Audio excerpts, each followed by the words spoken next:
யாக்கோபுக்கு 2 கேரக்டர் இருந்தது. அப்படிதானே? அம்மா அம்மாவுக்கு முன்னாடி யாக்கோபா இருந்தான். அப்பாவுக்கு முன்னாடி ஏசாவா இருக்கிறான். Double bass. டபுள் பேஸ் இருந்தா கூட பரவாயில்ல. சிலருக்குலாம் 3 பேஸ் இருக்கு, 4 பேஸ் இருக்குது. என் பேச மட்டும் நீ பார்க்காதன்ற மாதிரி பேஸ் இருக்குது. என் பேச என் முகத்தை நீ பாத்துறாத. எந்த முகத்தை? அந்த முகத்தை பார்த்தேன்னு வச்சுக்க. ஆமா, கொஞ்சம் கண்ணாடியில போய் ஃபர்ஸ்ட் பாத்துருங்கன்ற. Double bass. சபையில ஒரு பேஸ், வீட்டுல ஒரு பேஸ். வீட்டுல ஒரு பேஸ், வேலை ஸ்தலத்துல ஒரு பேஸ். 2 முகம். ஐயா, இங்க என்ன முகத்துல இருக்கிறியோ கடைசி வரைக்கும் அதே முகத்துல இருக்கு. ஆண்டவருக்கு முகமுடி போட்டவர்களை பிடிப்பாது. தேவனுக்கு என் சொந்த முகத்தோட நின்னா மட்டும்தாங்க பிடிக்கும். அதுக்குதான் அவனை பார்த்து கேட்டாரு, உன் பேர் என்னப்பா?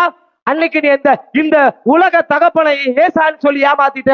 நான் உன்னை படைச்ச தகப்ப உன்னை பார்த்து கேட்கிறேன், இப்ப உன் பேர் என்ன?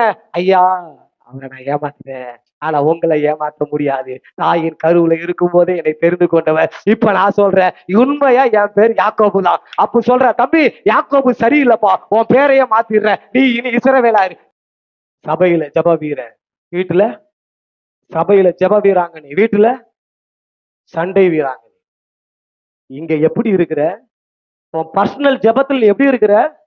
பர்சனல் ஜெபத்துல எப்படி இருக்கிறியோ, வெளியே போனாலும் வேலைக்கு போனாலும் எந்த இடத்துல இருந்தாலும் நீ அப்படி இருப்பேனா, இந்த வருஷம் உன்னை பூத்து காய்த்து கட்ட நிரப்புவா.